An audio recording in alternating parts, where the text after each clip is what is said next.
Yes, guys, and welcome back to the unhinged, the undefeated, and the unbreakable TCP Live. Coming at you live at 7:30 p.m. every am I on this mic? You are. Terrific. Every Thursday evening on YouTube and available ad-free on YouTube memberships and Patreon. Hello, everyone. Thanks so much for being here on a beautiful Thursday evening right before Christmas. I'm in my Christmas jumper. Rohan is still in India, but to replace him, we've done one better, frankly, Rohan. I'm here with Remedy. How are you, sir? Thank you for having me. I'm a bigger fan than everyone watching this right now, so this is a huge honor. I was actually dreaming of this moment for a very long time. Finally, I'm here. I sound sarcastic, but I'm honestly not being sarcastic right now.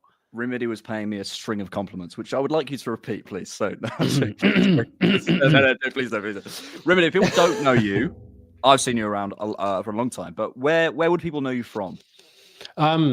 Maybe TikTok, YouTube, Twitter. Maybe Twitter. It's Arsenal fans here, so they probably see my face. Yeah. They see you around. But you work for La Liga, right? I do. I'm their head content creator. I don't know if that's a word. So yeah, so I just make videos for La Liga on a weekly basis and try to fly out to Spain regularly to film for them. You're cooking. So you actually go and watch games for La Liga as a job? Yeah, I do. That's the dream, man. Come on, what am I doing? Sat here making content in my room. Hey, guys, don't knock yourself. Don't knock yourself. Sort me out, please. Arsenal, if you're watching. We're gonna have a fun show. We're gonna talk. The Crystal Palace game. We're gonna talk Gabriel Jesus. Right. Okay. First thing to say. Arsenal fans are so fickle. So fickle. If I did a straw poll 2 days ago about Gabriel Jesus, 80-90% of you want him gone. Now today I'm seeing, he just needs a run in. Shut up. You're so fickle, all of you. It's horrible. We're going to talk Gabby Jesus. We're going to talk Tierney. We're going to talk Fabio Vieira. Then we're going to do a load of stuff on sort of targets, basically, potential attacking signings. I want a signing, guys. Palace, the game this weekend. But yeah, I wanted to start off. Actually, no, I want to ask you a question. But first, I want to ask you, how was your day? Anything you want to share with us? Are you making content? No, my day's good. I literally just filmed a video about Gabriel Jesus. Okay. We'll start there. Feelings. Go on. Says it all.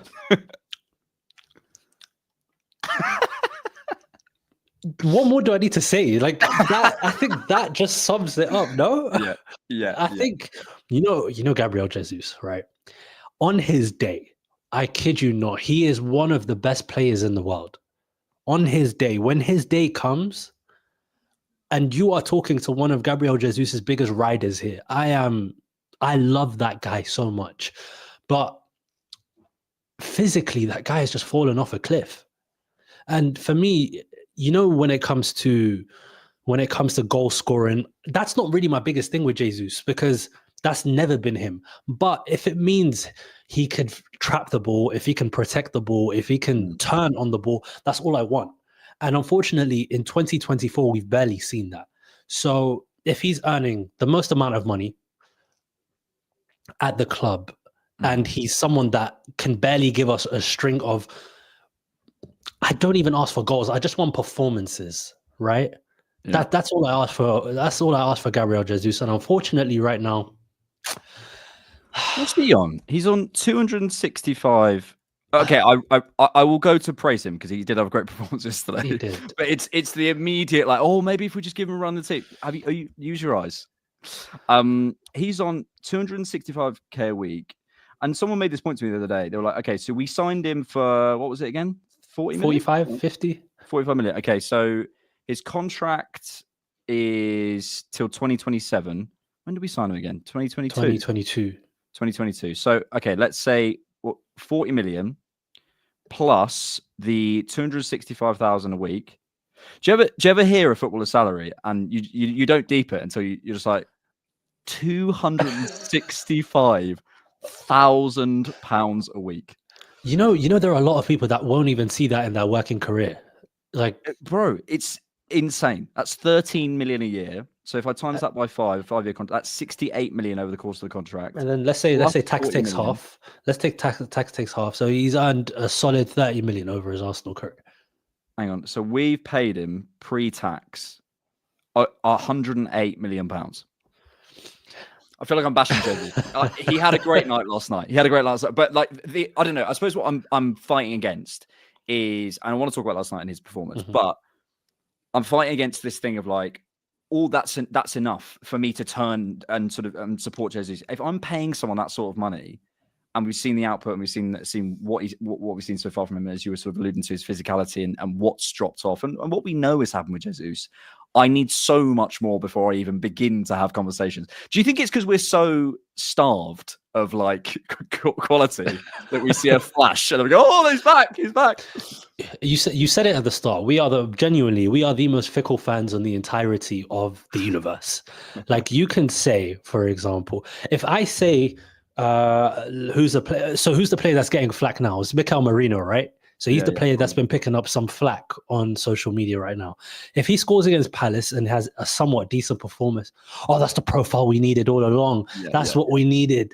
Yeah. So I think Arsenal fans, we are the most, what's the word? I think there's a term for it. We are the most chronically online fans out of all of them, right? I think because we have a younger fan base, we were kind of bad throughout the boom of social media. So there's a lot of us on social media, right? Yeah. So anything Jesus related, just miss me with it because I love the guy on his day, but that day is, I don't know when that day is coming. It was 2022 is what his day was. Pathfinder, thank you so much for becoming a YouTube member. I also realized what we didn't do thumbnail ratings. Okay. I'm out of practice on TCP Live. I haven't done it for a little while. We also want to get a jingle for this show. If you are listening, I think someone did actually comment and say that they make music. It was one of those comments where they were like, oh yeah, I make music for quite high profile clients. But I watch the podcast. So mate, if you're watching, email thecannonpod@gmail.com. We can chat, my friend. We want to get a jingle. We're also doing ratings in the Discord. I know because we've been away and stuff. It's all gone around, but we'll get back onto that, TCP Live listeners, I promise. But we need to do thumbnail check. Is what we need to do because we have. I don't know if you've ever seen these, but Alex Forder, one of the Canon community and a very lovely man, makes these thumbnails for us. And I would say, so we got a rate out of 10.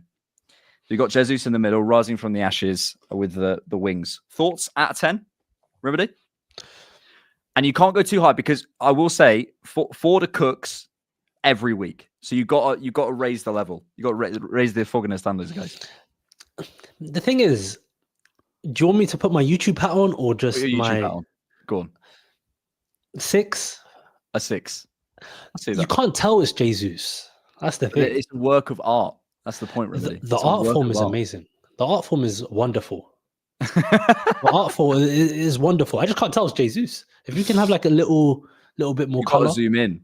Yeah. The thing is I I treat them all like art pieces. Alex is like, oh, I need to zoom in and change some stuff. I'm like, you don't. But for the art, I see it. And no, it's unbelievable. As an art form, is unbelievable. I'm very, very critical when it comes to thumbnails, so forgive me. No. It's a TCP Live thumbnail is a thing of its own, my friend. It's a thing of its own. We'll come to learn this. Pathfinder, thank you for becoming a YouTube member. And from Alex, thank you so much for super chat. Good name. If we only sign a player we don't have, it will solve every issue that this club has, just like that. One soulmate that all of us look to be fully happy. Yeah, basically. We're going to come on. We're going to come on to signings later. Yeah, we will finally be happy after that one signing, like we were after Declan Rice, like we were after Gabriel Jesus, like everyone. I ate mashed potato earlier. It's caught my throat. I'm good. When did you eat it? About 20 minutes ago.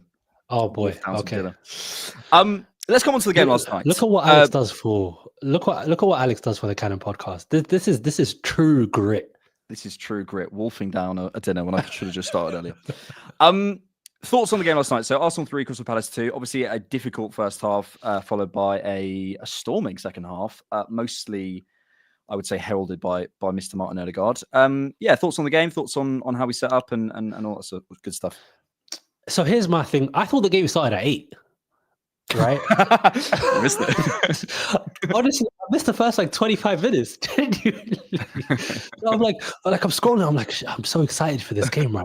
And I'm seeing a ton of Kiwior slander, and I'm like, damn, like, what's all this going on? I swear to God, I'm like, oh damn, we're losing. So you can't ask me the first 25, but I have no idea what was going on, right? And from what I saw from the end of the first half, it looked really slow. It looked really, I think, what's the word? Laborious. I think that's the word. Probably. And and I just feel that it just felt like same old. And then second half, I was, we were pairing. We look good. First half, you know what did they say? Sometimes maybe good, sometimes maybe shit. It was the other way around. It was sometimes maybe shit. Sometimes do you worry about our reliance on Ødegaard to be the kind of the creative? Because it's nice that we can do that. We have that option to do that. It's, I suppose, the flip side of that question is, should one area have done more? Which I always feels harsh considering he's 17 and he's playing, his first proper season in football. It does concern me. I can't lie, but the thing is, it's always this thing, isn't it? Ultimately, the good teams rely on their best players. Like, we're not the only team in the world to rely on a player. So, to some degree, I don't worry about that. I suppose there's a broader conversation, maybe even away from last night's game, about sort of how we create chances without Ødegaard. I don't feel we solved it last night, but ultimately, it is what it is. Some of the chats just said, Remedy, reveal your controversial Ødegaard take. I don't really have a controversial Ødegaard take. Sounds like a lie to me. No, it's not that controversial. I just said there are a few midfielders better than him in the world in terms of what I personally like in a midfielder. But I think Ødegaard is amazing. Who did you say was better? I didn't say there were many. I said Pedri. I'm a very big Pedri fan. I said Jude Bellingham. Mm-hmm. I said Pedri, Bellingham. I said Rodri. Right. And then I said Jamal Musiala. Mm-hmm. And then I said Ødegaard is there in that tier 2, tier 3, but I just said the upper echelon, the elites. I have a very bona fide top 3 or 4 in my eyes. So you put him in like fifth in the world? Yeah, but between 5th or 8th. And that's controversial. I got destroyed for it. Okay. I got destroyed for it. Why do you? So basically, you hate Ødegaard, is what you're saying. That's what you're saying. I hear that. That's what people think. I love Ødegaard. He's our captain. You're a big Pedri fan, you say? I'm a big Pedri fan. Talk to us as a La Liga specialist. When you think about temporizers and when you think of no angle bias, it's Pedri. For me, I could go on and on about Pedri. I've seen players live in person. Pedri is like top 5 for me. Wow. I think what Pedri does with a football, he makes love to a football, and I think it's very underappreciated in this hustle and bustle era of football. Mm-hmm. And not to say Ødegaard doesn't. I just prefer Pedri's lack of angle bias, because Pedri can go either side. Yeah. It is a thing for Ødegaard. I think my thing with him is I understand the certain critiques on Ødegaard. Like, I do like people, I think there is a bit of an angle bias. Like, he doesn't have that Kevin De Bruyne thing where he can just absolutely charge through a midfield. But every player has weaknesses. So it just feels, I don't know, it just feels like it's a weird thing to judge him by. It's just not who he is. So I find it a little bit odd. I mean, is he the best in the world at what he does? I think there's a day where he could get there. In terms of that controlling the final third, the tempo. You saw yesterday when he comes on what he can do. The quality of his through balls. Okay, he has some, but literally Messi. How many headed goals did Messi get? You don't judge him like that. It's a kind of silly thing to do. I think partly it's we have. I've seen people do it before, and there is a question about putting Ødegaard as your primary creator. Is that enough numbers? Or if you're expecting to score goals, is that that's a different question. But as a tempo set in the final third, in terms of a guy who generates footballs, I think that George talks about a lot. I think that's a really... He loves that phrase. He loves it. We were talking about Semenyo the other day. He said about 20 times. Absolutely loves it. We'll get onto Semenyo later. But I think Ødegaard, that's who he... It's who he is, mate. It's who he is. And I love him for that. And we saw yesterday. So yeah, could we construct the midfield differently to account for that? Maybe, but I think Ødegaard at what he does, is unbelievable. He's top. I think with Ødegaard, I think playing when he's deeper, that's when he's at his best. Yeah. For me, when he's able to temporize, when he's able to be a metronome, when he's touching the ball tons of times in build-up, I love it. That's my favorite Ødegaard. When he's a bit closer to goal, I'd say we're not getting the best out of him or the best use out of him, especially with the way our right side is constructed, because we've seen it with Partey, Ødegaard, Saka. That is just not a nice right side to watch. But when Ødegaard is deeper, especially when we saw towards the second half of last season, I feel that's where Ødegaard has probably hit his highest level at Arsenal so far. It's when he can pull out and then come back. If Absolutely. you keep him high, he can struggle. You can get a little bit lost, but that may anyone in the wrong zones for them. Also in the game yesterday, we saw Mr. Kieran Tierney, which is very exciting. Firstly, emotionally, how was that for you? And not that you were watching the game when he actually came out of the tunnel, but yeah, I really like seeing him again. That was a really nice feeling. It was good to see him. Honestly, like he was there for us in the trenches when we were watching. Honestly, I actually watched a recent compilation of us. I think it was 2021, that season, Mikel Arteta's first season. And I think what I did was I searched the name Kieran Tierney in between specific dates on Twitter. So I think it was between like October 2020 and February 2021. The amount of love that he was getting, it was crazy. And obviously we've risen a few levels and maybe we've not been able to bring Tierney along for the journey. But from an emotional point of view, it was actually just nice to see him. I feel like we haven't really got that chance to say goodbye yet. So maybe yesterday, especially with the way he was like clapping off the fans afterwards, it was probably that moment for him. I think that probably was his last game, which is a shame because, okay, I thought there were a number of moments where he was really useful. I mean, obviously, notably the moment where the ball goes across to Sterling, and I'm not going there. I'm not going there, guys. I'm not going there. I'm not doing it. I'm not having the conversation. But okay, but if that goes in, we're having a very different conversation about Kieran Tierney. I mean, obviously, we're Arsenal fans, so we'll change on a dime. But I don't think Tierney is the answer. But having that ability to go outside with the fullback in that way and deliver a ball like that. I actually saw earlier, I saw a graph of big chances created in the Premier League. And Luca Dean is like 4th. And there is a universe where Unai Emery is still in charge. And Kieran Tierney is that player. And he's, fit and available. And do you know what I mean? And we kind of forget about this. So I've never felt with Tierney, it's a quality issue massively. It's just a fit issue. And weirdly, I feel like the team is moving back towards him, sort of, and we could use him, but it's probably time to go. Do you know what I mean? Which is kind of a weird space to be in. Yeah, what is it? Right. What is it? Right player, wrong time. No, right. Right player, wrong time. Right girl, wrong place. Right. Something like that. So something like that in that ballpark. This is one of your lines you use on. So on the day wife, No, but I think maybe yesterday was an opportunity for Arteta to see. Okay, maybe there is an option for us to go on the outside now. Maybe Tierney isn't the guy. So what is our recruitment team doing right now? They're sitting on their thumbs. They need to find the best go on the outside left back in the world right now. And there's one that George has spoken about for a very, very, very long time. Nuno Tavares.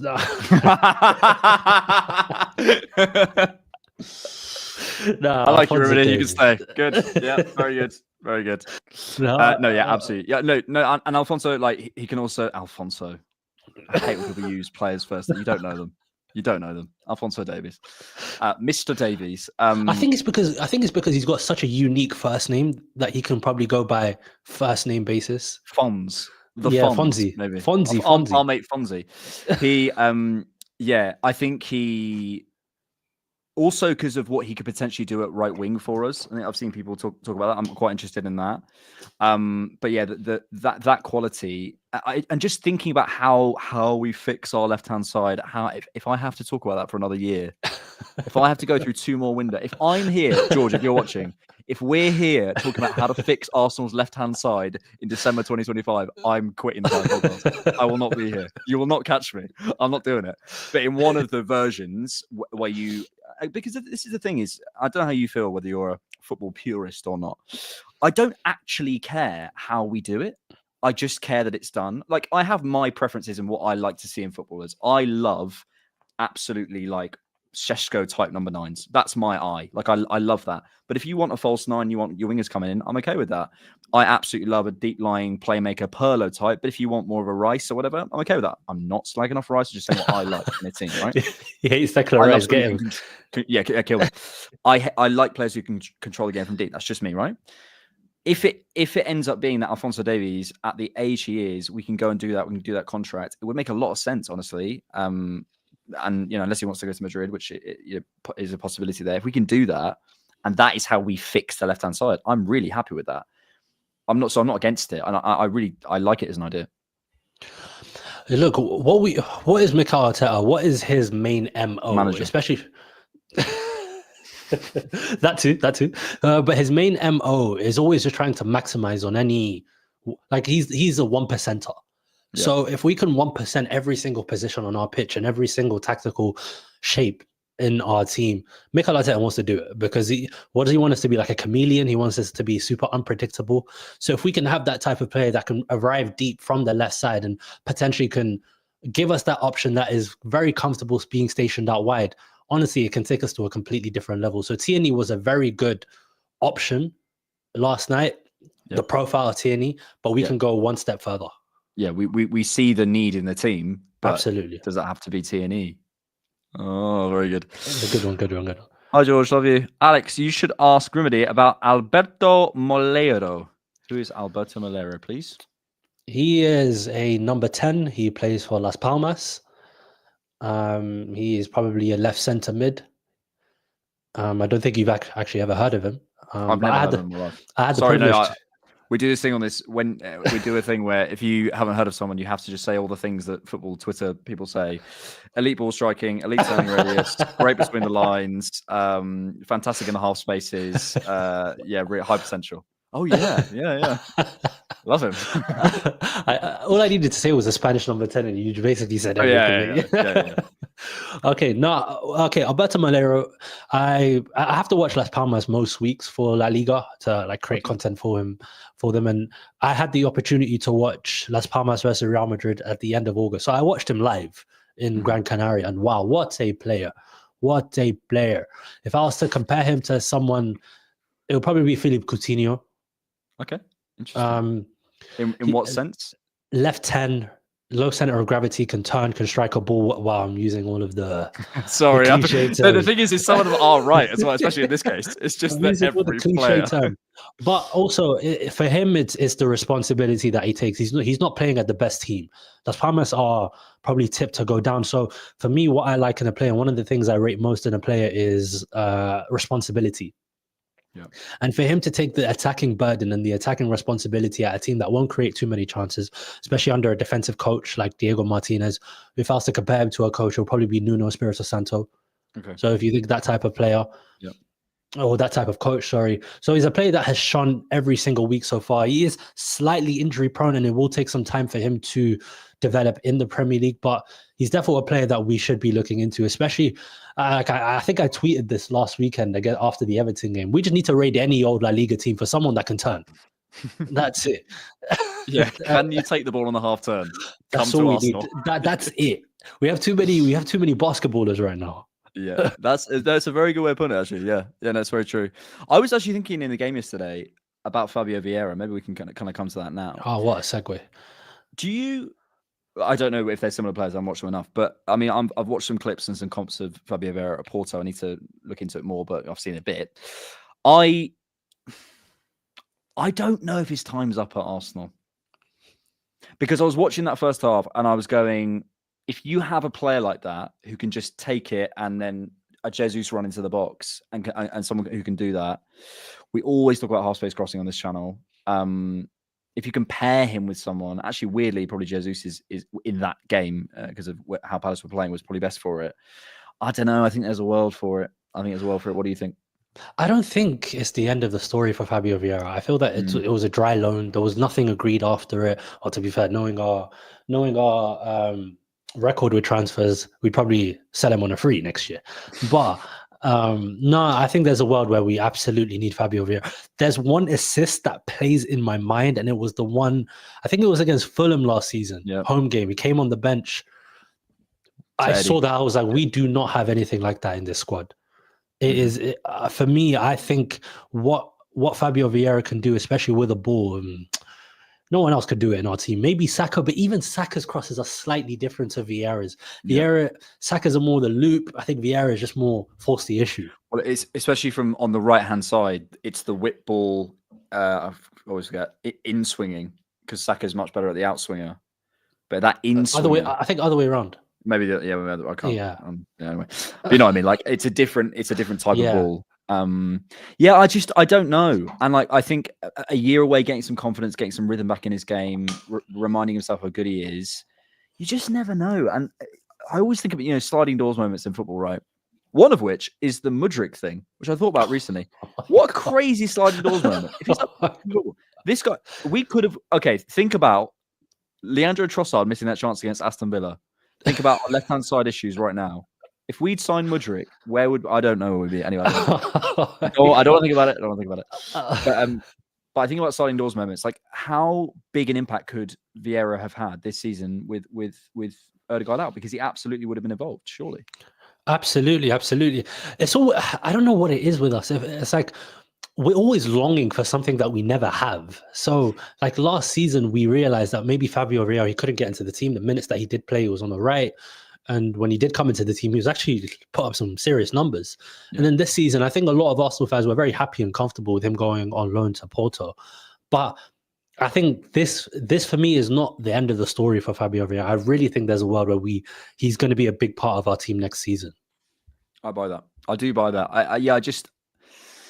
I don't know. When you think about what the team needs, and I think my only issue is I wonder if he's caught between two positions where I think he, from what I see of him at Porto, it looks like he has more space out on the right-hand side. He's like more of a right winger almost at Porto, and then whipping the ball into Omar or making those combinations. I can't see Saka moving there, but then if you get a bit deeper and pulling Saka in, maybe that's the combination. You're moving Ødegaard over, but is Mikel Arteta starting in the field of Ødegaard, Vieira, and Rice? I can't see that happening. So did he not try it last season? I think he did once, didn't he? I think it was against Tottenham. Was it? Someone in the chat remind us, because I think you're right. I think there was an Ødegaard game, an Ødegaard Vieira game, but I can't remember when it was. We never did it again. I think it was the home game, Tottenham, and like Declan Rice came off half time. Yeah, we had Jorginho, I think, deep. That went really well. Before we move on to some transfer stuff, which is what's going to take up most of this episode, I have a question for you, Remedy. Please. And actually, I'm going to put a poll in the chat for you beautiful people listening in. Hello, everyone. Thanks for all for being here. Thanks for being here, Emirates Era. Thanks for being here, Nasir. Thanks for being here, Verco. Thanks for being here, Cough Cough, Alfonso Davies. My question is, and there's going to be a poll in the chat. Just last thing on the game. What a header from Eddie Nketiah. Oh my God, that was unreal. Where was that? That was unreal. No, he always had it. He always had it. You can think about his first ever goal for Arsenal. It was there. Oh, yeah. That's a great shout. I love that. Yeah, it was there. But that leap was outrageous. Crazy. But also on Saliba as well. Past Raya. Like it wasn't, it was crazy. I think that's a very, why do we always concede worldies? Yeah, it sounds classic. We're not going to talk about Kevio. I have a question for you, Remedy. Please go for it. Is, after Mikel Arteta's comments this week, the Community Shield a trophy? Are you talking about the English Super Cup? Don't do that. I said the Community Shield. You say Community Shield. I say English Super Cup. I will admit that if it was called the Super Cup, it would feel like a trophy. This is my point. Perception is one of the biggest things in life. You call Community Shield. It used to be called the Charity Shield. Mm-hmm. What are we like? Of course, it's not going to be seen as a real trophy. If you call something the English Super Cup, there you go. Do you know what it is? It's the mural of Nico Yova and the Community Shield. And I'm going, don't do this, guys. Be Tim Pot. I'm not okay. I get what he was saying. He was trying to defend his record, which is fair. I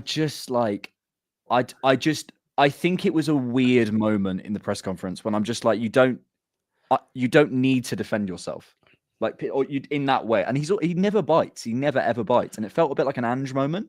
Yeah, and I have to be intellectually consistent. I criticize Ange when he bites back at people. It felt like he was like defending himself. It was just a bit defensive. I was like, bro, you don't have to claim it as a trophy. Okay, yeah, kind of. Is it? To be fair, one of them we didn't even qualify for. City just won everything. People in the chat saying 70% are saying yes, it is a trophy. Oh, we're Arsenal. It's okay. It is literally a trophy, but you know what I mean. Like, is it? If Arteta leaves and he's won the Premier League and the Champions League from now, would we say he won 5 trophies? Absolutely not. Exactly. Absolutely. So it's not a trophy. It's not a trophy until we win a bigger trophy. It's not a trophy until, if we win like the Champions League, the Premier League, then the community, who cares about that? Yeah, but right now, it's like the Carabao Cup right now. It has to be. It's like the Carabao Cup right now. If we win it, oh, what a trophy! But I remember we were slagging off United fans for the energy drink trophy. A couple of years ago. But yeah, no, true. David A makes a good point. It's actually a good trophy when you think about the entry requirements. It's really one of the most exclusive cups. There's only the best performing English teams can qualify to compete for it. And Nasir makes a good point. We beat City to get it. So it's a good point. And like I said, perception is everything. If it's called the English Super Cup, maybe we have a different conversation today. But it's called, at the end of the day, it's called the Community Shield. So it's not really something I think about when I think about Arteta's trophies. All I think about is the FA Cup, and that's pretty much it. Yeah. I think realistically what it was him probably feeling a little bit like back off. And he probably wouldn't, if we're sat here in 20 years, he probably wouldn't talk about it. But absolutely not. Yeah, it's one of those things. I'm actually, I'll be honest, I'm surprised by the poll response. I will be honest. It is a bit Tim Pot. It's all coming out now. It is a bit. It's all coming out but, now. You know what, Arsenal fans, we're a community here. We're a family here. If you think it's a trophy, it's a trophy. You believe what you want to believe, guys. Eh? Precisely. I want to talk. We have got the January window coming up, Remedy. Firstly, overall, before we sort of come into that, how optimistic are you? Or do you want a signing? Do you think we need an attacking signing? Do we? We need like 3.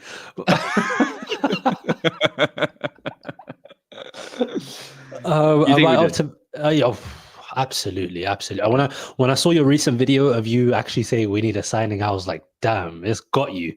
It's got even him, even this guy. You. The curly-haired Arteta defender has finally gone. He's finally because with our team right now, we've basically like juiced everyone out. Like we've basically extracted the most value possible out of every single one of our attackers. And for me, how much have we spent on forwards since Arteta's joined? What is it? Jesus and Trossard? That's it? Yeah, I suppose. Well, yeah. And Havertz, big money one, realistically. You say Havertz too, if that's... No, he signed him as a midfielder. No. So we've spent, in 5 years, we have spent round about £73 million on forwards. Yeah. Which, if you break it up over 5 years, it's what? Like, it's what, 15, 16 million pounds a season? That's a joke. Yeah. So. I put out a video this evening, which if you can go and watch if you like. After this, not now. So after 16 90s, this is from FBref. XG per shot, we're 4th overall. Goals minus expected goals, which is obviously a good measure of your finishing. We're 8th. Non-penalty XG overall, we're 6th. Total shots per 90, we're 8th. Shots on target per 90, we're 6th. Goals overall, we're 6th. And we have one attacker in the top 25 players for non-penalty XG generated league-wide, which is Kai Havertz at 10th with 5 goals from 5.9. Defensively, We're second least goals conceded. We are lowest non-penalty XG against us. We are the second least progressive passes against us. We are the lowest XG per shot against us. We have the lowest conversion rate against us. I think we're doing all right for clean sheets and what's the word? What's my train of thought? You know what I mean? We're doing well.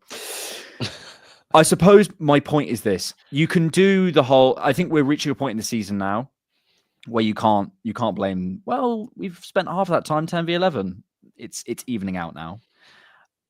If Arteta saw that we were basically about the 6th best team in the league defensively, I guarantee you we'd sign about 6 defenders.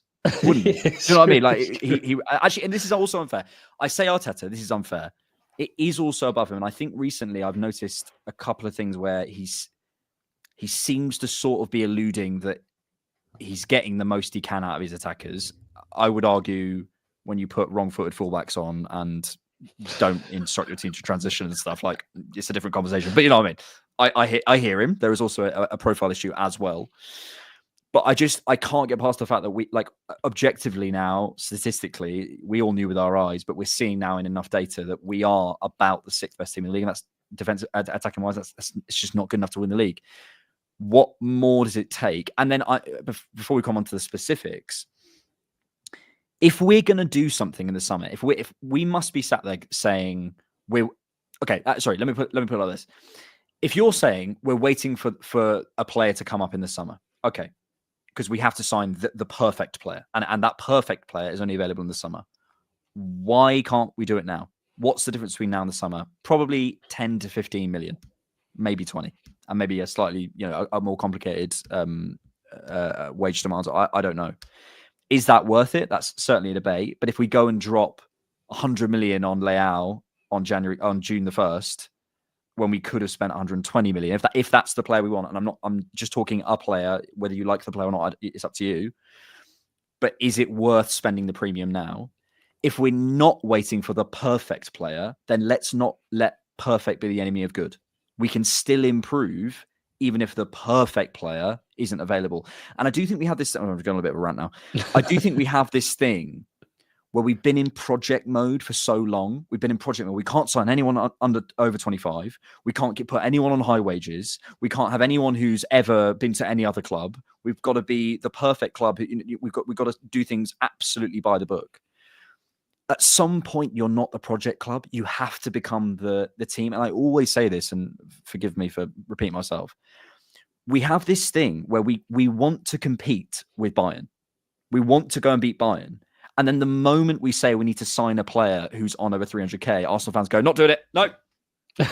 So, well, you sat there in April slagging off the manager. And then when someone says, I think we should sign a player on that sort of numbers because that you need to give them that sort of money to attract them to the club, you say, well, don't ruin our finances. It makes no sense. You can't have both. Like Bayern have something like 8 players on over 300k. And they're generating billions of pounds. I'm not saying, I'm not saying we need 8. I'm saying 1. Saka, maybe. True. So yeah, just overall thoughts. Sorry, that was a lot of information. I want to pick up on a point that you said about our fans still want us to be in project mode. This is a question for you. Do you feel that's a point, isn't it? It's a brilliant. This is a question for you. Do you feel like it's cope? Like it's an idea where we want to do everything. We want to have the youngest team in the Premier League. We want to, have the lowest net spend. We want to have the lowest wage bill, but we want all of the upside that comes with it. Do you not feel that's a bit cope in a way where, like, if something doesn't go wrong, well, we got the youngest team, Yeah. Do you know what? I think that's a very good point. I don't know if it's cope, but I suppose what it is for me is like we don't... sometimes when in life, when you don't do something and you're like, actually, it's because I can't be bothered. It's like, no, it's because you're scared of failing. That's my point. Like, are you a fan of tennis? Or do you know anything about... like Nick Kyrgios. Yep.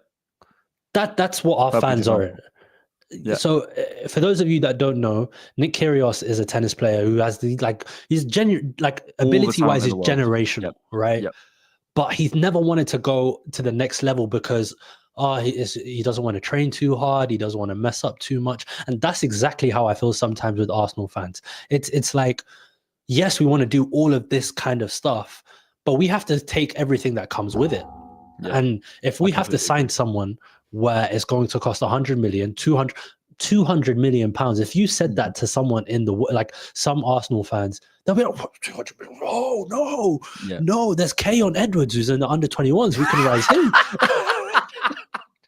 Don't talk about George like that. It's me. This is my point. You're spot on. I think so you're absolutely spot on. We need to break the bank at some point. They want to. What are the plans? They want to increase the capacity of the Emirates. Yeah. They want to give Saka, Saliba, all of these people bumper wages. They want to give all these people bumper wages. We got signing these players will give us the ability to sign more of these players. So I think we need to just break the bank and go crazy. Yeah, well, on the right player, but again, this is the thing is, what I find often is, again, this isn't like, I hate talking about social media because it's not a good reflection on anything. But I think there is I would say a wider thing when I talk to like Arsenal fans in general in real life when they're actually acting normally. There is this dichotomy. Yeah, there is that. There's just this like, well, we've got to be careful. We're still in project mode, and it's like, I promise you, other clubs aren't this careful. And then that same fan, I'm thinking of someone in my head. There's no one here. That same fan will be like, I can't believe we didn't beat Bayern. And you're like, well, of course we didn't, because we're not paying them the same wages. We're not attracting the same talent. We're not demanding the same. And I said this sort of in the summer. We spend so much time, I think, as Arsenal fans going, oh, but if we put Smith Rowe in the right position, and if we do this, and or if we give Reece Nelson a few more tries, is he at the level? Just answer me. Is he at the level? If he's not, move him on. And players have to show you they're at the level. Give them a bit of rope, of course, especially with young players, whatever, right? Like I just think there is a mentality switch, and I've always said, I've said this on the channel a number of times, I think we can be the club in London. Why can't we? Why can't we? If we manage the stadium move, please don't move. The stadium expansion.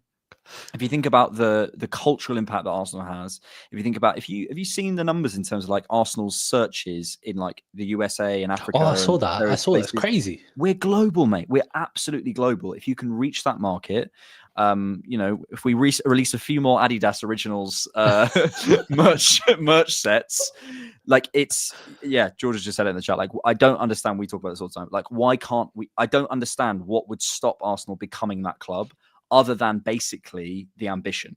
And I believe we can do that. When you consider the league we're in, when you consider, what could potentially be happening, Pep, at some point, please F off. We could be that team. So I don't understand why that could, yeah. More than you would. So and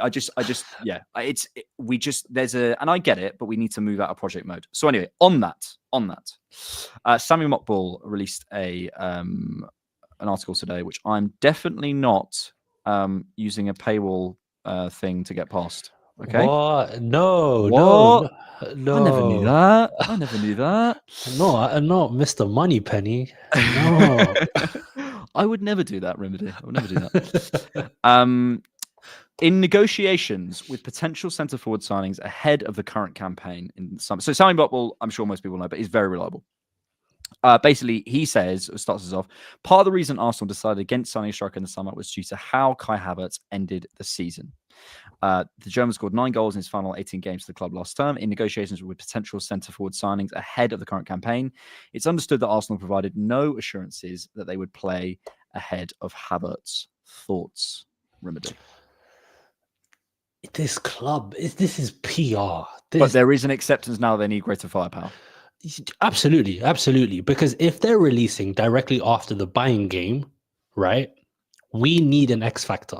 That was fed into the Athletic. Was it? I don't know if it was James McNicholas. I don't know who the article was written by. It was May the 4th. That's how much I referenced that article. It was on May the 4th. You're welcome. Thank you so much. We need X factor in our attack. So they can't come around and say, with Kai Havertz, yeah, we're really happy with him playing up front. That's not how a big club thinks. Like, you have to think, okay, yes, Havertz was really good in that moment, but what else can we have? Like, what are the qualities that Havertz may lack? So with Arsenal putting that brief out today, I wasn't the biggest fan of it, only Okay. because if we can really see what happened in that game against Bayern, releasing that article, we need X Factor, trying to sign Šeško at the start of the summer, and then saying, we can offer no assurances. Obviously, you have to make them hungry. You have to make them want to play for Arsenal, but don't let that be the reason why we couldn't sign a striker.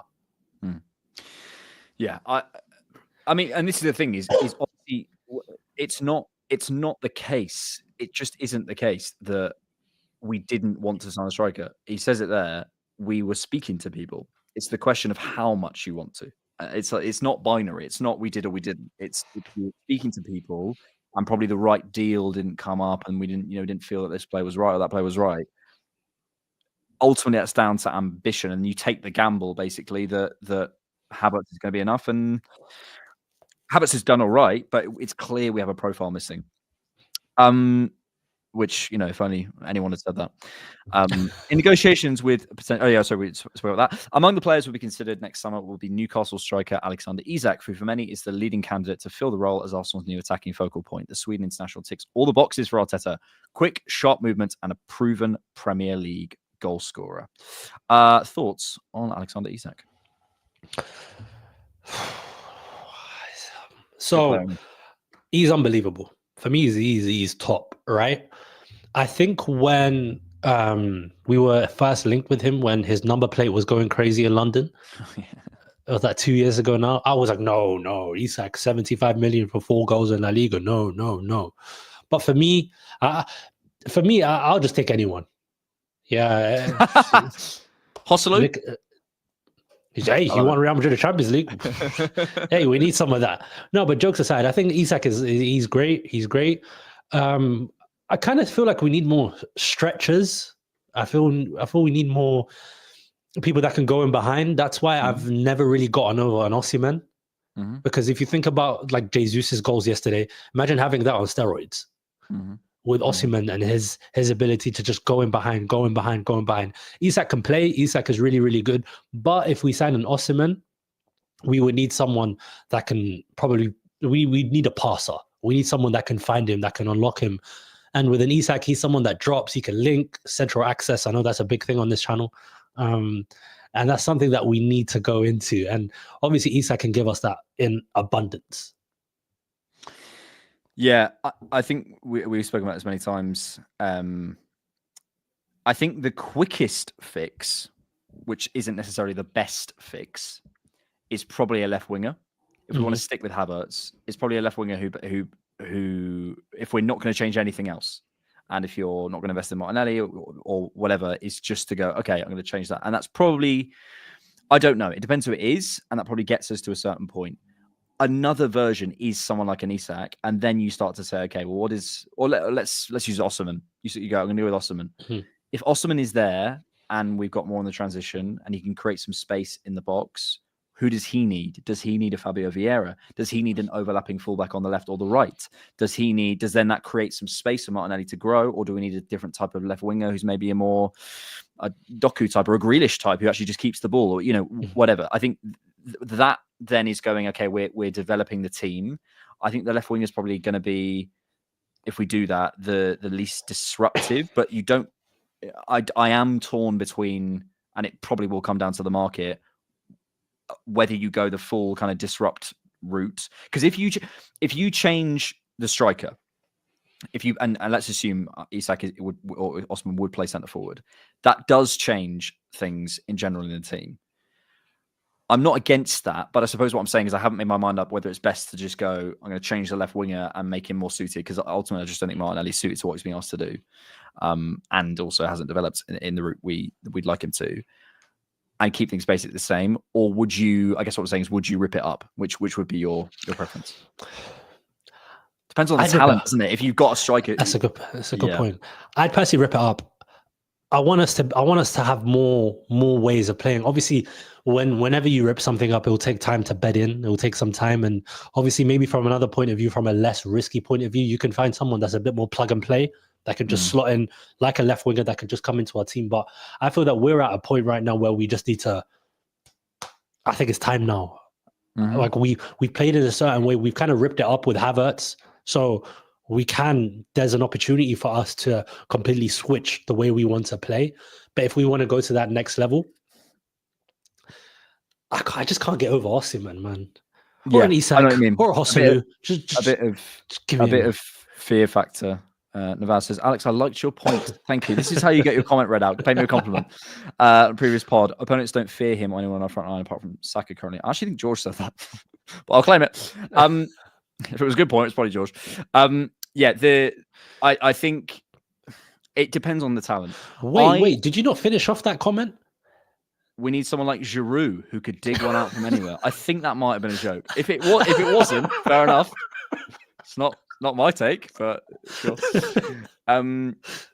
I am really torn. I think it does depend on who's available and ultimately who the club are willing to go and spend that money. But this is the thing, there must be someone. And this is my whole point. We're going to come on to like a list of players in a second. Yeah. And just sort of run them through. But I suppose what it is, I say to everyone, there must come a point where someone, like you must like someone. If you're saying no to everyone, that there's a conversation to be had here about that.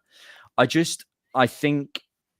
Yeah, the problem is I see a lot of striking talent. I don't see a lot of left wing talent, but the left wing talent is probably the quicker fix. But then, do you want it's so complicated. Let's move on. Let's start with let's do a little rundown. Who are you looking at in the market at the minute? Who do you like? I really like Antoine Semenyo. Okay, talk to us. What's there more to say on this channel? I know George has probably gone on years and years about Antoine Semenyo. I'm just going to piggyback of what he said. I feel that he's unbelievable. I think you tweeted recently you want a Mane. You want that type of player. I think he's the Mane.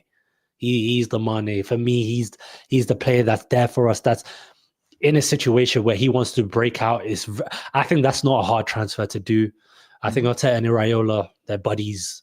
You know, no one ever speaks about that. But Orlando, the Basque boys. Yeah,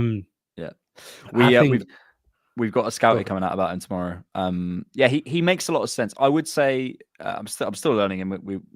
I'd seen him before. We did a little bit of scouting, and then I still need to look at him. But from what I see, it makes a lot of sense. I think he's very strong. The thing that I like about him is he carries centrally. And when I just think about mid blocks and stuff, as a winger, someone who backs themselves to carry through a block. Because we always talk about ball carriers and Timber and Calafiori and Rice and stuff. We don't really see it loads. So I wonder whether with a winger, we'd see more ball carrying. I don't think he's like brilliantly special. Like if you look at, you can pick out some clips and it looks good. But if you look at his underlying numbers, like they're okay. I think if you get a lift. But in terms of taking shots, like we're such a shot-shy team. And this is the thing we sort of spoke about in the scouted. We're such a shot-shy team that a player who's basically shoot on sight could be a bit of an overcorrection, but I kind of like that. As you say, I don't think it'd be a crazy deal to do. I think it's immediate impact. He's literally exactly 2-footed. So I think he'd work on both sides. He'll take people on. And he's just very physically, like he just isn't going to be pushed off the ball. So I really do like him. I think for the price, it's good. I really like Lookman. Been looking at Lookman today. I think, well, there's two things. One thing I like about Lookman, which I want to add to the team, is this, which I'm going to show you. I think I know exactly what you're talking about. The clip. I think I know. I absolutely. If there's one thing just mentally I want to add to this team, it is this. Let me just. Hang on. I have to share it. I can't find whatever. Basically, it's a clip where. Actually, I'll play it on my phone because it's easier. Sorry, this is. Do you want me to like?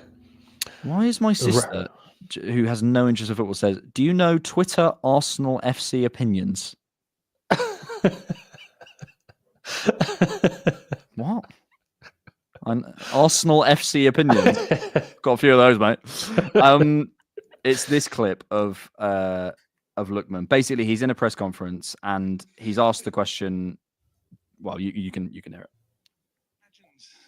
In your remotest, wildest dreams, when you were a Charlton boy, that this night would materialise for you? Yeah, probably, yeah. I love it so much. Would you ever in your wildest dreams think this would not materialise for you? Yeah. Like that, just that aside.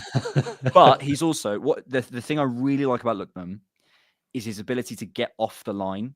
What I mean by that is he has so many different quality. When he receives, and also because of that way Atalanta play, he receives it quite early and wide, which is depending on how we play with the fullback, it is how he does it. He can take you inside.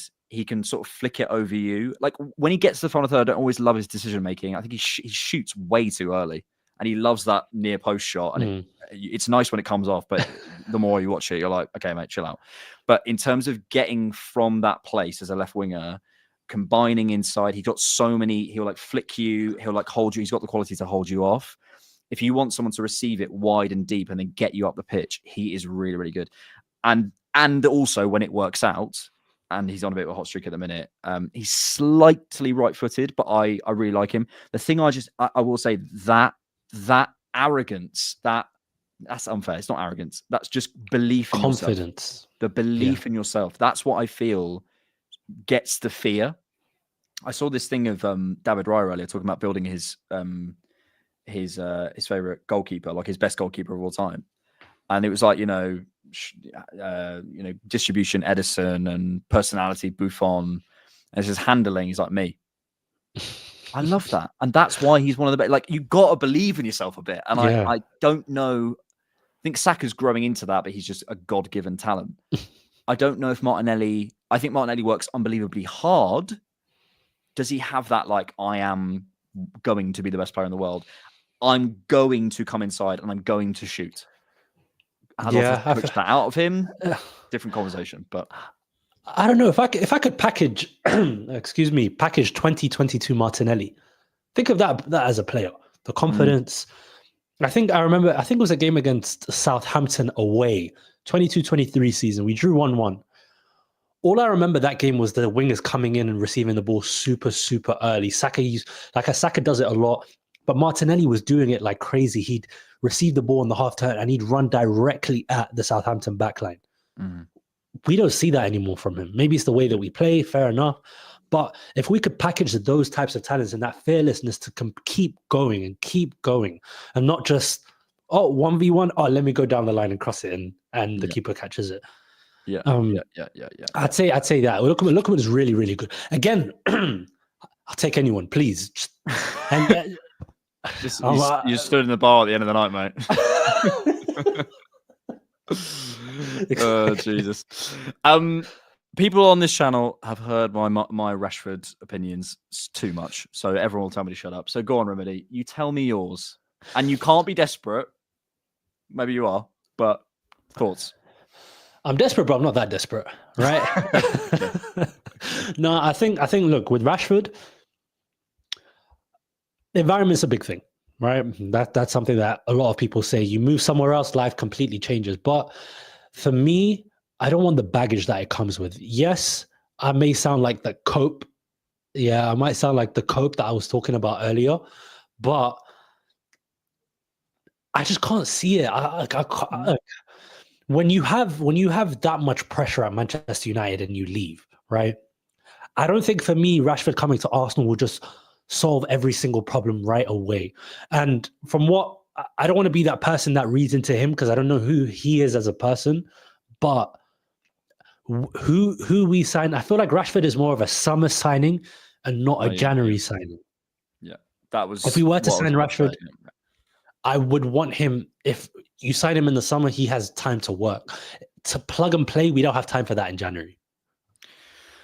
I would agree with that. And actually, in the Sami Mokbul article, he talks about there are currently no indications that Arsenal will consider revisiting their tentative summer interest in Marcus Rashford either. Rashford featured on a list of potential forward signings identified by the Gunners last summer. The Man United player's Old Trafford career appears to be drawing to a close with the club ready to sell. However, the predicted cost of signing Rashford meant Arsenal did not pursue their initial interest in the player last summer. And I would suggest that's wages. And I think, now the overall financial package might make a bit more sense. I think your point is brilliant about that's not a plug and play signing. That's going to take you a little bit of time. If you sign him in the summer, say he was available for, what it's going to be 35, 40 million pounds. He's going to drop his wages. You spend the time working on him. You get him in, into your system. You give him some time to sort of build in. And then second half of the season, he maybe gets in the team then there, but that's not where we are.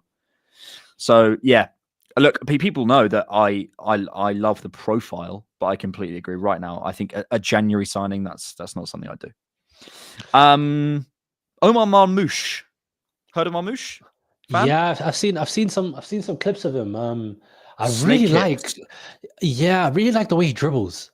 It's Luis really Diaz nice stuff. It's really it's that stop and start.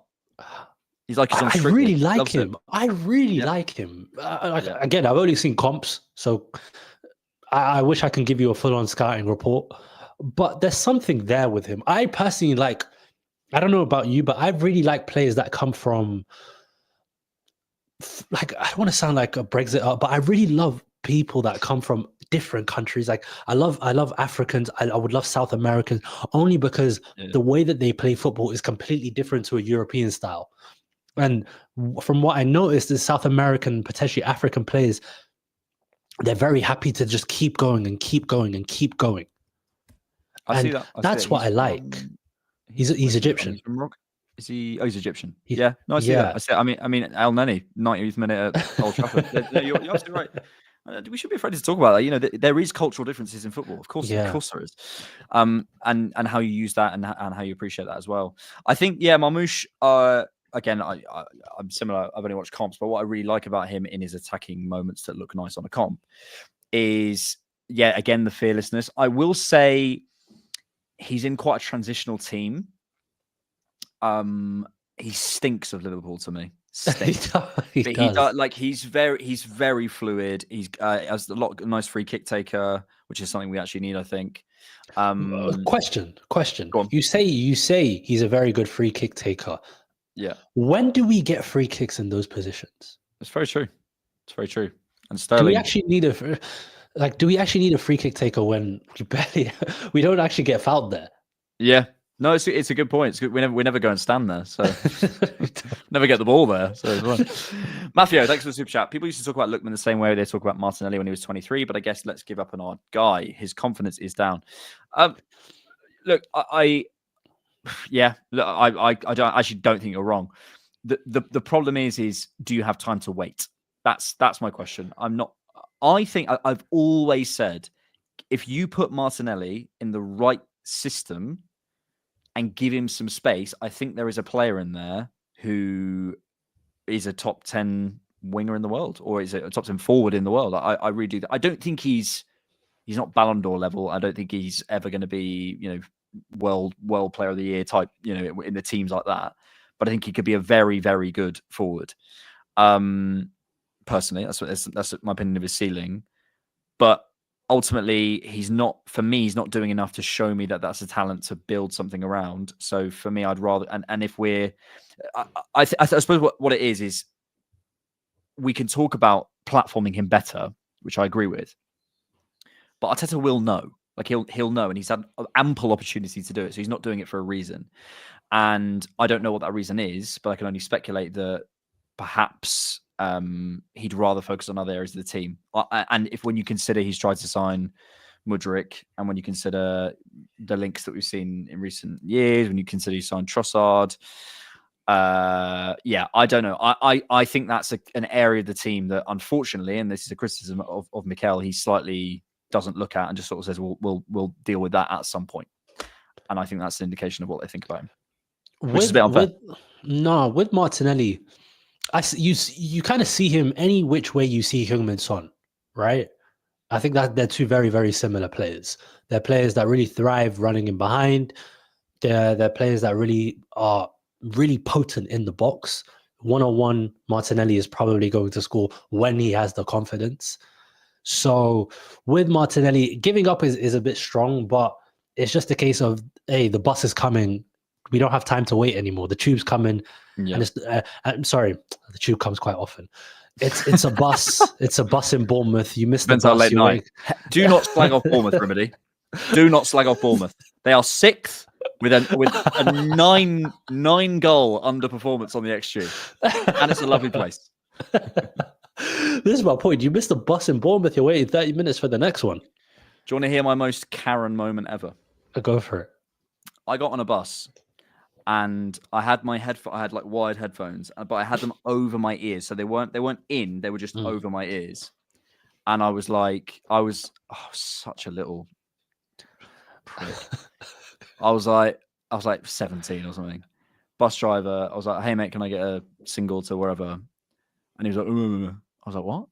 He was like, "It's this." I was like, "I can't hear you." And he went, "You'd hear me if you took your headphones out." And they weren't in, but it just doesn't. I just let him do his job. Do you know what I mean? And I was like, "Right, what's your name, sir?" And I complained about him. I've got a letter somewhere from Yellow Buses. How can you be a Karen at 17? I was a cat. It's because of my mum. Honestly, I was just copying my mum. But like, I genuinely went and complained about him. Like in the office, I went to the office. There was the office like up the hill of Yellow Buses, and I went up and I was like, I'd like to make a complaint about. And I had his number. I was like, he was very rude to me. Oh my god, that's just a poor guy doing his job. I'm aware now. Yeah, I was enabled by my mother. Nah, shout out, Gail. She's great. Yeah, I think he was warned. Apparently, I feel so bad. A male Karen is called a Jethro. Is it? I was gonna say like a Gary or something. Like Alex the Karen one. I think I had other moments. wow. Oh, I had another one. A Karen Wonder Kid is crazy. A Karen Wonder Kid. pipeline. I was in the Karen Academy. I had another one. So right, this is oh my god, I can't remember admitting this. I've done all sorts on this show. I've shown people my dating profiles, everything, right? Hey, we're here for it. So exactly. So we'll get back to the football in a second. There's do you know Turtle Bay, the restaurant? It turns into like a club at night. Yeah. And I didn't have any ID because I didn't drive, so I had a citizen card, right? And it is actually legal ID, a citizen card, but obviously a bouncer isn't going to accept that. What is a citizen card? Exactly, Remedy. Exactly. it has the pass hologram on it, which is what you need. Basically, the little hologram on it makes it valid ID. It makes it fine. But I showed the guy you can Google it. I showed the guy the citizen card. He obviously didn't let me into Turtle Bay. I had to go home and go get my passport and then come back to the thing. And then I was at the event emailing Turtle Bay, and I got their policy changed. So that citizen card. So you can go to a Turtle Bay now and you can show a citizen card because of me. You know what? You you have a legacy. A loser. No, don't be you polite. Have a legacy because we just met. Say what you think. You have a legacy. A legacy of being a loser. That's for sure. No, that's crazy. God. Emailing at the club is a new one. The club. I was emailing at the club. I've had headphones at the club. That's a new one. Emailing the club about a policy is crazy. Emailing the club in the club. Crazy. Thank you, Robert, for the super chat. Anyway, back to football. Yeah, Marmoush. I like him. I don't think he's that quick, but yeah, it's a kind of different conversation. You know when you say, I was just going to say quickly, you know when you say he stinks of Liverpool, don't we need that? Don't we need more smelly Liverpool types of players? Like I'm looking at our team on the transition. I'm like, get a load of this team. Get a load of this team. Oh, Saka's okay. Nothing's going to happen. We're just going to jump Remedy. What I'm hearing is you want Darwin Núñez. Hear me out. Look at this man. Look at this man's hands. Look at this man's hands. Always loved and admired Darwin Núñez. Chat. And if he played for Arsenal Football Club, there's something there. Chat There's cooking. Chat cooking. something. There's just. I don't think I could ever turn on him. There's something there with Darwin.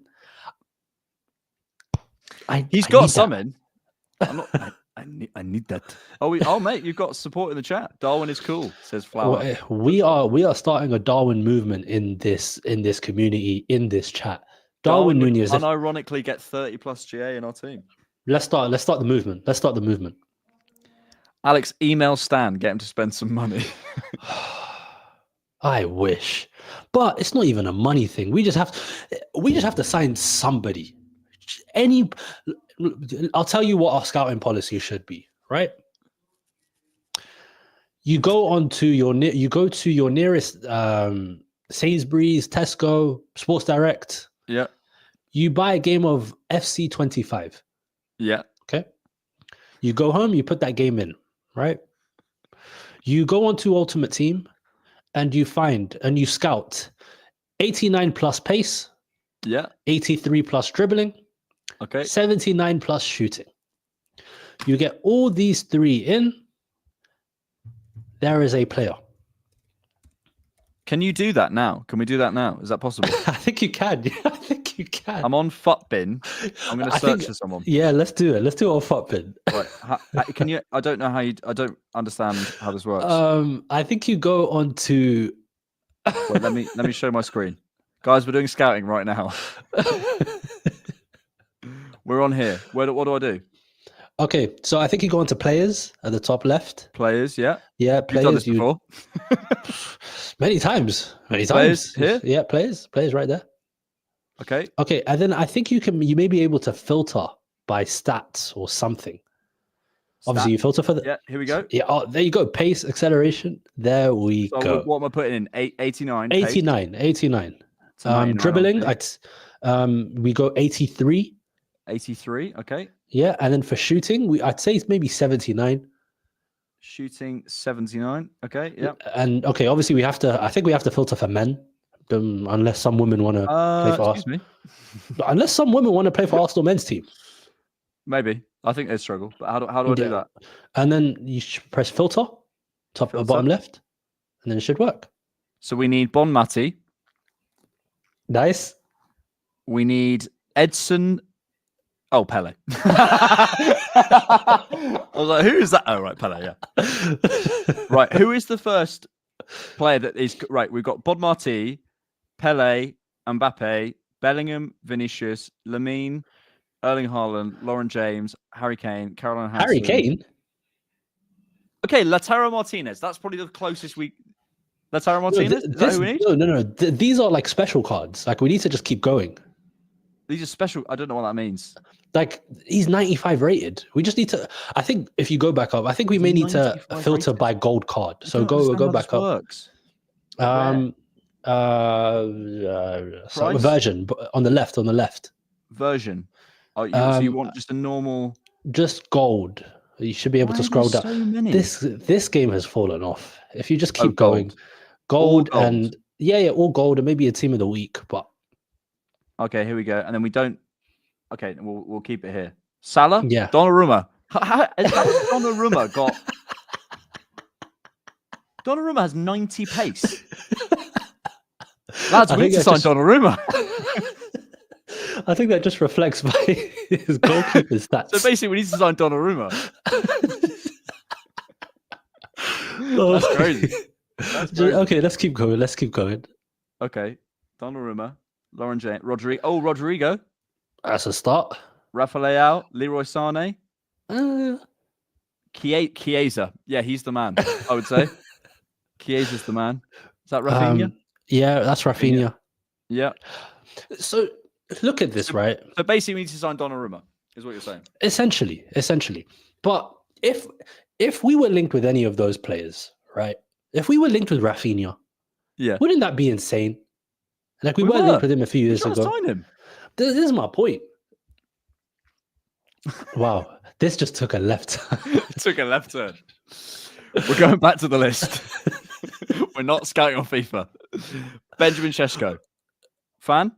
Fan. The Fan. ball striking is crazy. Crazy. Cannon. Crazy. Leão. Kind of podcast. Yes. Thank you. Big fan.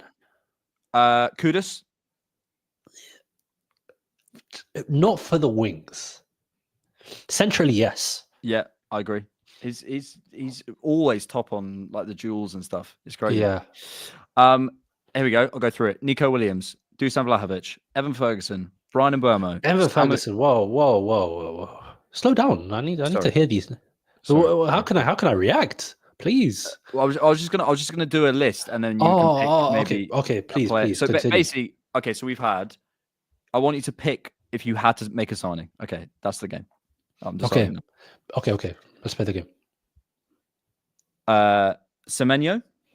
Here's the options. Chat, you can choose as well. Semenyo, Osimhen, Lookman, Rashford, Marmoush, Isak, Šeško, Leão, Kudus, Nico Williams, Dusan Vlahovic, Evan Ferguson, Brian Mbeumo, Samu Orogian, or I think he's Agjajawa now, João Pedro, Alex Bainer, Kerry Madeyemi, Jamie Gittins, Mateus Cunha, Victor Gyökeres, Tyler Dibbling.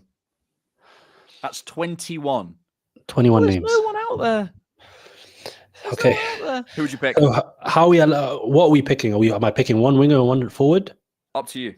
What if you actually no? I'll tell you what. It's not up to you. You get one signing Out of all of them. Pick one. This is tough. Who is a player that takes us to a completely different level? I think we'd have to look on the left wing. Okay. Rafael Leão. Rafael Leão. I am a Leão fanboy. I'm a fanboy of a lot of players, but I don't think I could look past Rafael Leão. I've never seen someone move that quick off the start. And if we get that in the team, I in terms of the thing with Leão is I do think there are complications around what he does off the ball. But that said, I say that I've watched him for Milan. It's fine. He's not brilliant, and I'm not sat there going, "Oh my god, this guy's recovery is unbelievable." I'm not sat there going, "Wow, he's changed the game," but he's not like he's in the right position. And I also just think when we're so defensively dominant, is there not a bit of space for someone like that? That's my point. It's like as well. It's like we just need Leão to run back. Do we need him to do what Martinelli does? Probably not. Martinelli he's a good dude, but when it comes to Rafael Leão, I don't think you'll find a playmaker better than him in the world on the left. I hear that. Yeah, I don't think you'd find a better one. And if we compare him with a stretcher, just a forward that likes to stretch, I'd say that's a perfect balance. I think he can do that as well. I think he can come more central and run in behind as well. I mean, if we were keeping the same thing, and Havertz does tend to drift to the right, but also you can instruct players. Havertz can come over to the left. So yeah, he could come more centrally. Saka can come more centrally. I don't know. It would just cost so much money. But was there a rumor? I heard a rumor he fell out with. Someone might know this in the chat. He fell out with like the Milan coach or something. Yes, I think it was Fonseca. That's the new yeah. So essentially, what happened was, what did he? I think he put him on like right at the last minute. Like he kind of just pissed him off. I think he subbed him on in like the 75th minute or so. Okay. And when there was like a team talk, I think there was a player down injured, or it was like a water break. Leão and Theo Hernandez basically didn't join, and they were just on the complete other side of the pitch. Okay. Bit of a maverick. Don't we need... George makes a good point. Davies plus Semenyo plus Osimhen is the same price as Leão. That's my thing with Leão. If he was 80 million, I'd do it. You know what, George? You know George, right? You know this George guy. Utter woke nonsense. That's what he is. I have never seen a more economical fan than... I have never seen a more economical fan of a football club than George. You're not an right now. accountant. It's not accountants FC. He is Swiss Ramble. George, you're getting cooked. He's not wrong as well. He's like, have a bit of fun, man. Have a bit of fun. They call him George Gaspard now. Yeah, and also it all comes down to how much you believe in the talent, and I think when someone can run like that and hit a ball like that,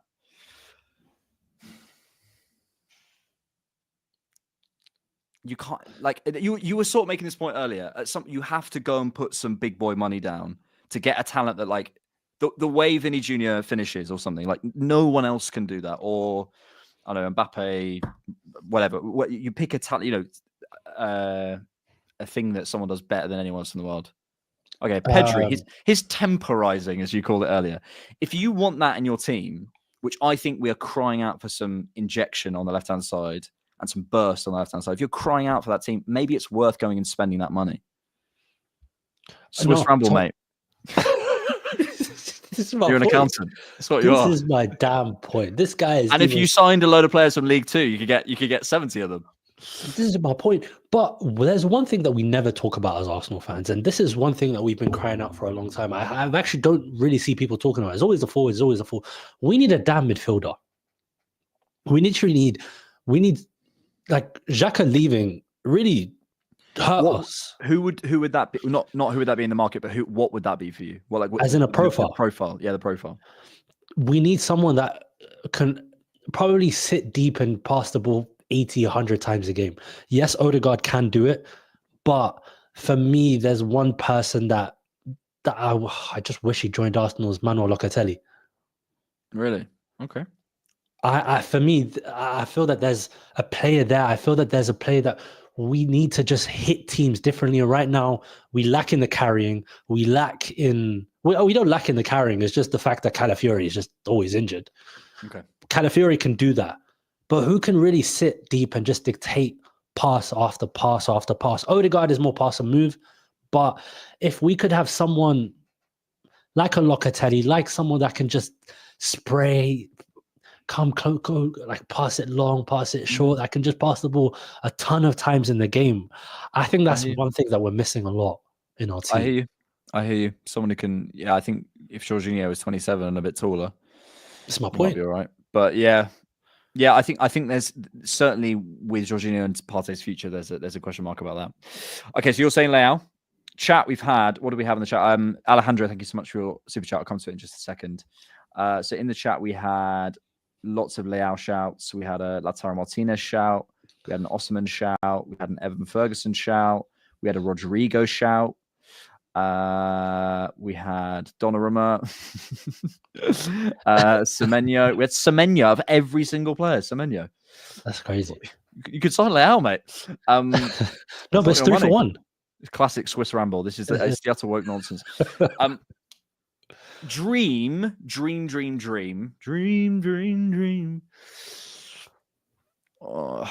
Šeško, but in like 2.5 years.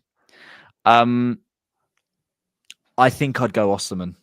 Just overall, I think I would go Osimhen. I think would I though? Because we can only make one signing. Okay. If you put one of these players into your team right now, without changing too many of the dynamics, Leão. Honestly, Leão. I think if he's being dropped in Arsenal today, lights turned off. Oh dear. If he's being dropped in Arsenal at the weekend, who would I want in the team? Leão. Yeah, I would say. You know what? I can't be asked to turn on this light. We're gonna go for mood lighting. Yeah, fair enough. Fair enough. We're nearly at the end of the show, so it's a sort of an evening feel. How about this? I agree. How about this? Hang on. How about that? Oh wow, we are. Oh my! It's getting dark, baby. It's getting steamy here. Do you want to tell me your deepest, darkest desires? Always. So my bed voice. Alejandro, it's not fair. Thank you for your super chat. Oh, yeah, we're going to come to as many questions. This is getting weird. We're going to come we're going to come to as many questions as we can before the end of the show. Alejandro, it's not fair. So yeah, get your question marks. Get your questions in. We'll come to as many as we can. Alejandro says it's not fair for Martinelli, Marino, and Calafiori injuries to affect the fluidity of the left-hand side. They barely have any chemistry. This is a big point that we make a lot. Ultimately they haven't played together enough. White, Ødegaard, and Saka have had 3 years to develop that chemistry down the right-hand side, and they just haven't had enough time. So I think that's a completely fair thing to say. I'm not like, if you said to me, has Martinelli been given it everything he can to, has he been given enough rope to hang himself with? Absolutely not. Am I convinced by the talent long term? Different question. Mm-hmm. Different question. People are loving the romantic. Maybe I should turn it off again. You're married though. You're married. It's okay. It's okay. She got it. You're on the headphones. You're fine. Is it just me, or is Marino too slow? The way he turns scares me. Okay. See, my thing with that is we can't play him ahead of the ball. If we were to play, I don't really want him in a position where he's in the pockets, he's turning, he's driving. So for me, I would say if we want to play Marino, you have to think of Marino. Really bad comparison here. Like a Thomas Souček. Play him deep, ghost into the box and score goals. I hear it. I don't necessarily agree. I think you can play him ahead of the ball. I don't think he's that receive in the pocket. I think he can do that, but it's that you get the best out of him. But also, it's more the underlapping. Okay, put it this way: he's ahead of the ball, but I think some of his best work ahead of the ball comes off the ball. Yes, that's what I'm. Yes. I think I know what you mean. On the underlap, or when very likely on the ball, like a quick flick, or I know what you mean, like a wall pass, like a bounce pass. Yeah, or a pass back to go for the whole up, back, and through. Yes. He's Manchester the back United. pass. Yes, Yeah, exactly. I hear that. Nasir, how long before you're Arteta out, Alex? Can you feel it? Can you feel it turning? Do you know what's funny? Is me saying that I would like an attacking signing. There was those people in my comments on TDK basically being like, glad to see you've dropped the toxic positivity nonsense. Because I want a signing. What are you on about? At what point would you... I'm presuming you're not Arteta out. That's my guess. At what point would you be Arteta out? What would it take for you to get there? Okay. It's tough, right? Because we hold Mikel Arteta to this standard because he has taken us to that point. But my biggest thing is when you see the same patterns year in and year out not changing. That's kind of why I don't. Let's say trophies. We'll put that to one side. Obviously, we're at a point now where we have to win. But if we're seeing similar issues like what we've seen this season, right? We know that platforming our players in the best way possible will lead to better results. And when we purposefully do not platform our players in the right way, that's a question mark. Now, for me, it's just how many question marks am I willing to take? Because there seems to be this question mark in every single season. If I was to 21-22, it was Nketiah not starting earlier, as the persistence of Lacazette. 22-23, Bob Holding. 23-24, it was potentially Havertz playing in midfield for far too long. So yes, Mikel Arteta always ends up rectifying that mistake. But why are we as fans always seeing these issues way before Arteta does, and why it takes so long to fix it? So I'm not Arteta out whatsoever. I'm very, very Arteta in, but I just don't like these continual patterns. Yeah, we had a main poll a couple of weeks ago where we were saying he does always fix it, like Havertz or Tierney in the midfield, or whatever. You can literally pick any tactical thing, Smith Rowe. Go along the Arteta sort of micro moments, and you'll find. But people forget how long were we calling for Havertz not to be in the midfield? How long were we calling for Smith Rowe? How long were we calling for, not to play Rob Holding there? How long? Do you know what I mean? So he always does in the end, but I completely agree. It's often too late, and I think that's his biggest flaw. I think what I would say though is I won't bore people with my take again because I've said this many times. I just do feel the question mark is where would he go after us? And I think pretty much every team in the world, if they were looking for a manager, would employ Arteta. That said, though, sometimes, I mean, my entire brand is obviously Mikel In, not just an Arsenal fan. Sometimes, though, what I'd say is there are managers who are perfect for a team and do brilliantly, Brendan Rodgers, and they just don't get it over the line.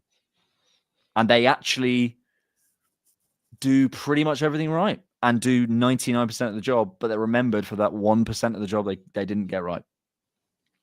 And that's football. And that's why it's the agony. And we have to be open to the fact that might be Mikel. And at what point is that? I think for me, it's when you start seeing the underlying numbers dropping off. You might start to hear discontent in the dressing room and stuff. At that point, when I feel like his grip is loosening, that might be the point where you say, okay, who's out there? How would we do it? What would we do? Where would we go? Because I'm looking at, bro, did you see that thing about Iraola? Oh my God, this guy, he's insane, man. Oh, have we deeped this? Hang on, let me just find the graph. It is absolutely mental. And by the way, so I'm from Bournemouth, as you mentioned earlier. When I was a kid, Bournemouth, I cannot tell you how tin pot Bournemouth is. No kid in my class would support them. No kid. Like absolutely, you'd be weird. You'd be a weird kid if you supported Bournemouth, right? Yeah. I can't think about like the kids at my school now. They must be loving it. Look at this, right? Bournemouth are 6th. Bournemouth, just remember them, are 6th with a tin pot stadium with a -9 XG underperformance. They beat us. They beat City. I think they've got a result against Liverpool, maybe drew against Liverpool. Can't remember. I think they drew against Liverpool. Have they played? A -9 underperformance. No, So, that's like, insane. in terms of coaching, you actually can't see that because of the banner. Sorry, didn't see that. So there it is. No, Liverpool, they beat Bournemouth 3-0. Okay, well, ignore me. That was my Liverpool hatred coming in. That, like, when you look around, I still think Arteta is the man for Arsenal, but like there are other coaches out there doing great jobs. And so the idea, I think there was a period probably in like 22-23 where I'm just like totally in love with Arteta, and that has gone. But that's because he was bringing us up. So of course we're on that ride. But it feels like we've been, the bit on the ride where you've gone up and you're like about stealth, to drop. at Thorpe Park. yeah. You're about to drop. It feels like we're about to drop for too long, and you're like, Yeah. Are we all right? Is that? Oh, I don't want to go. But on that bit, you're going, oh my goodness me. Yeah, for sure. Let's come to. There was another super chat. Can't see. Oh, here it is. Nabier, does Saliba leave summer 26 if we don't win a major title this year? Well, weren't there like rumors that he's very happy in London? That's not a rumor. That's something that he said. He loves the club. He loves London. But when you have generational talents in Saliba, who is Arsenal's first team of the year entry in like 20 years. Yeah. Since Cesc? No, Thierry Henry. I think Cesc was in it. I could be wrong. No, I could be wrong. That was the Euros. Oh, was it? Yeah. So, of course, like we have to. But that's my thing. Assuming we do win major honors, you can't stop the Real Madrid. You cannot stop playing for Real Madrid. And that's something I've accepted a very, very long time ago about some of our best players. When you have a Real Madrid Barcelona calling, that's a phone call that you can never stop. So let's say we win major trophies. I still think he's going to play for Real Madrid one day. I do agree. I think the idea that he's like just waiting around for Real Madrid, I don't buy. But what I will say is I think, I think he's happy. I think we've got longer than maybe some people fear. Like, he's going to go next summer, but I wouldn't count our chickens past 26, 27 if we don't win something. Agreed. Like, because he'll be what 20, he'll be 24 or 5. He is a joke. He'll be 25. Like probably like 5 years off a peak as a centre back. Absolutely, man. He's so good. I just like Saliba's good. Just hear me out, right? I am watching this guy. Whenever he has the ball, it is so rare for him to lose it. He doesn't get pressed. No one presses it. Don't bother. No, he does get pressed, and he just spins out of it. Yeah. I'm like, you're 6'4", mate. What are you doing? It's crazy. Someone in the chat just said he's generally the best centre back on our history. The problem is the old heads get annoyed because of Tony Adams, and they want stuff. I completely hear that, but firstly, football's not even vaguely comparable. Like anyone who's the best now in a straight shootout, if you could teleport them, they'd be done. But that's maybe not fair because they only had the level they had. But in terms of talent, Alejandro, Samuel Ricci is better potential than Locatelli and Tonali as well. Ilic from Torino is a 10 that can fit any style of play that Arteta wants to play.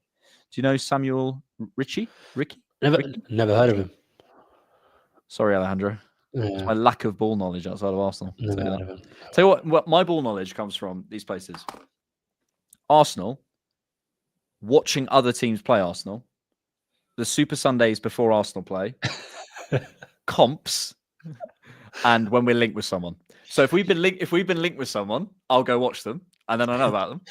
Comps, right? You can really tell a good player from people shit on comps, right? But you can honestly tell a profile of a player through a comp. It depends. Yeah, it depends on if it's not like a highlights reel. If you're watching. And also, you also need to know what you're watching for. Of course, you need the eye. And what the player, like, if you're watching a midfielder, what are you looking for? I think you can tell it. You can get a vague outline from a couple of comps. I think 60% of the way there you can get from a comp. Yeah, not at like a professional level, but I think you can. To be able to discuss a player, yeah, you can get a decent amount, I'd say. Let's do And George. Yeah, and George just telling me about players, basically. Let's do 2 more questions, Remedy, and you can choose. Can you see the comments? Yes. They've all been flagging off, so I hope not. That ain't no problem. They're all replies to Saliba. Okay. Trying to look at some Bournemouth FC are a bigger club than Bournemouth. Hold that. Get out of my chat. Okay, I see this here. So this is by Kieran 52. If you scroll, it was the same time. Earlier, Remedy said he wants a deeper dictator. Do you not think we'd struggle with chance creation, especially against a block with Locatelli, Rice, and Ødegaard? In my opinion, we need an advanced midfielder instead. I hear you, right? But Locatelli can play 6-2. So it's a type of player that can he's a 6-8 hybrid, more 6 these days. So if you want a deep passer who can hit it over the top to an Osimhen, for an example, to a Šeško, for example, I think he's there. Do we still need that advanced midfielder? Yes, I know Mr. George always bangs on about a certain player that rhymes with Paral Musiala. Oh, Jamal Musiala. Yeah, Jamal Musiala. And if we could sign him, this boy is special. You know, the ball striking. This just turns into a George slag off session. I love it. You know. But yeah, Locatelli, it's just something that I think we just need passes in our team. We lack them and we need them. Can I have a hot take about Declan Rice? No. Yeah, of course you can. Of course you can. Okay. I think Declan Rice would be an unbelievable right back. Good to have you on the show, Remedy, mate. Where can people find you? No, he's a world-class 6. But I think, I just think of Fede Valverde. And if I'm getting clipped up right now, I just want you to know, if you're watching this on X and, what this fan said, I'm not involved in this. Go for it. I think like Declan Rice as a right back. Wow, what that combination. I'm giving you the floor. Explain yourself. Nah, I think I think Declan Rice is so good that he's an unbelievable centre back. He's an unbelievable DM. He could be an unbelievable right back. Imagine Declan Rice bombing in from deep on the overlap with his ball strike. Wow, what a player! Like, defending wide channels. This is, you know what this reminds me of? The reverse of Unai Emery using Torreira as a 10. Well, you know, I have like what's the word? Chat aren't actually disagreeing with you for the most part, by the way. This is my point. Like I love reprofiling players. Yeah. If you see it. I do. Like I can't get it out of my head. Like Jesus left centre mid, that one. Rice in the Hendo role. Precisely. But that's not really a right back. But they occupy the same zones. I'll be honest, I don't love it, but you know what? We all have our opinions, don't we? We all have our opinions. Do you know what though? I think we'll leave it there, Remedy. I think we'll leave it there on that hot take. Mate, it's been a pleasure having you on. Thank you all so much for being here. Sure. Where can people find anytime. you if they want to? Twitter, YouTube, Instagram, TikTok, Remedy. You find me there. Remedy. How do we spell it? R1MEDI. R1MEDI. I'll be there. I need to give you some branding lessons. You need to. So, guys, here you are. You could do a little QR code and then. Yeah, that would be good. That would be good. But most of the chat already know me, so it's okay. They know you.